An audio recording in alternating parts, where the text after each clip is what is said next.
सत्य ही शिव है और शिव ही सुंदर है। नमस्कार दोस्तों, हमारे इस चैनल में आपका स्वागत है। आज हम बात करेंगे सोमवार व्रत कथा के बारे में। तो अगर आपने हमारे चैनल को सब्सक्राइब नहीं किया है तो सबसे पहले हमारे चैनल को सब्सक्राइब करें और वीडियो को अंत तक जरूर देखें।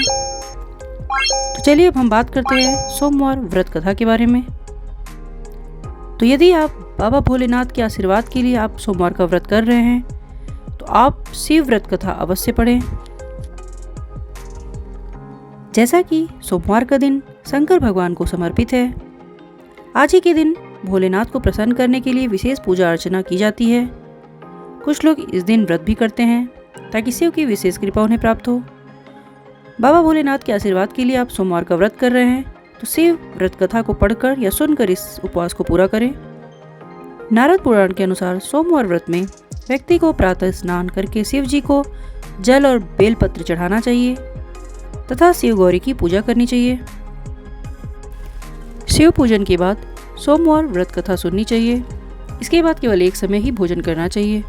साधारण रूप से सोमवार का व्रत दिन के तीसरे तक होता है, मतलब शाम तक रखा जाता है। सोमवार व्रत 3 प्रकार का होता है: प्रति सोमवार व्रत, सौम्य प्रदोष व्रत और 16 सोमवार का व्रत। इन सभी व्रतों के लिए एक ही विधि होती है। तो चलिए अब हम कथा स्टार्ट करते हैं। एक समय की बात है, किसी नगर में एक साहूकार रहता था। उसके घर में धन की कोई कमी नहीं थी, लेकिन उसकी कोई संतान नहीं थी। इस कारण वह बहुत दुखी होता था। संतान प्राप्ति के लिए वह प्रत्येक सोमवार व्रत रखता था और पूरी श्रद्धा के साथ शिव मंदिर जाकर भगवान शिव और पार्वती जी की पूजा करता था। उसकी भक्ति देखकर एक दिन माँ पार्वती प्रसन्न हो गई और भगवान शिव से उस साहूकार की मनोकामना पूर्ण करने का आग्रह किया। पार्वती जी की इच्छा सुनकर भगवान शिव ने कहा कि हे पार्वती, इस संसार में हर प्राणी को उसके कर्मों का फल मिलता है और जिसके भाग्य में जो हो उसे भोगना ही पड़ता है। लेकिन पार्वती जी ने साहूकार की भक्ति का मान रखने के लिए उसकी मनोकामना पूर्ण करने की इच्छा जताई। माता पार्वती के आग्रह पर शिव जी ने साहूकार को पुत्र प्राप्ति का वरदान तो दिया, लेकिन साथ ही यह भी कहा कि उसके बालक की आयु केवल 12 वर्ष होगी। माता पार्वती और भगवान शिव की बातचीत को साहूकार सुन रहा था। उसे ना तो इस बात की खुशी थी और ना ही दुख। वह पहले की भांति शिव जी की पूजा करता रहा। कुछ समय के बाद साहूकार के घर एक पुत्र जन्म हुआ। जब वह बालक 11 वर्ष का हुआ तो उसे पढ़ने के लिए काशी भेज दिया गया।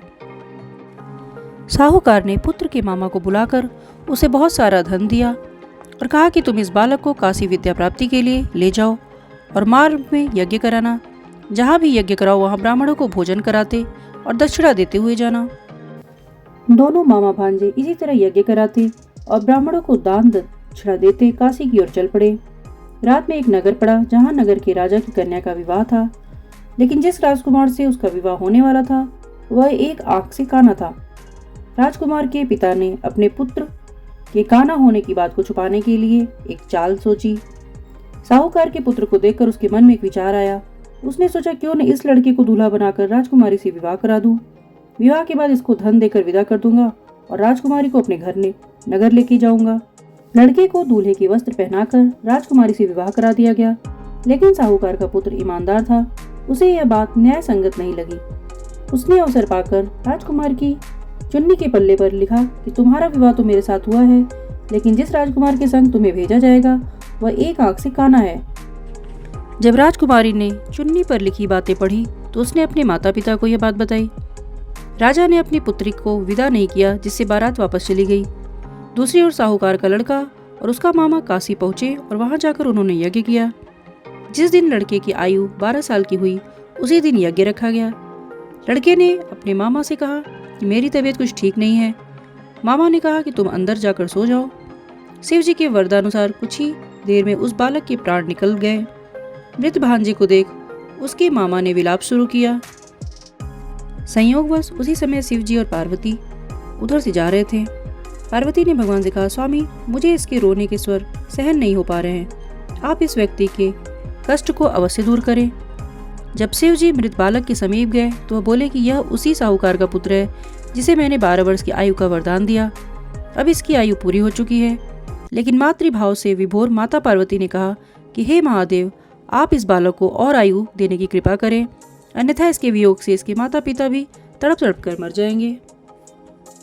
माता पार्वती के आग्रह पर भगवान शिव ने उस लड़के को जीवित होने का वरदान दिया। शिव जी की कृपा से वह लड़का जीवित हो गया। शिक्षा समाप्त करके लड़का मामा के साथ अपने नगर की ओर चल दिया। दोनों चलते हुए उसी नगर में पहुंचे जहां उसका विवाह हुआ था। उस नगर में भी उन्होंने यज्ञ का आयोजन किया। उस लड़के के ससुर ने उसे पहचान लिया और महल में ले जाकर उसकी खातिरदारी की और अपनी पुत्री को विदा किया। इधर साहूकार और उसकी पत्नी भूखे प्यासे रहकर बेटे की प्रतीक्षा कर रहे थे। उन्होंने प्रण रखा था कि यदि अपने बेटे की मृत्यु का समाचार मिला तो वह भी प्राण त्याग देंगे, परंतु अपने बेटे के जीवित होने का समाचार पाकर वह बेहद प्रसन्न हुए। उसी रात भगवान शिव ने व्यापारी के स्वप्न में आकर कहा, हे श्रेष्ठी, मैंने तेरे सोमवार के व्रत करने और व्रत कथा सुनने से प्रसन्न होकर तेरे पुत्र को लंबी आयु प्रदान की है। इस प्रकार जो कोई सोमवार व्रत करता या उसका कथा सुनता या पढ़ता है, उसके सभी दुख दूर होते हैं और उसकी समस्त मनोकामनाएं पूर्ण होती हैं। इस प्रकार सोमवार व्रत कथा समाप्त हुआ। तो अगर आपको हमारा वीडियो पसंद आया हो तो वीडियो को लाइक, शेयर और सब्सक्राइब करना ना भूलें। चलिए अब मिलते हैं हम हमारे नेक्स्ट वीडियो में। धन्यवाद।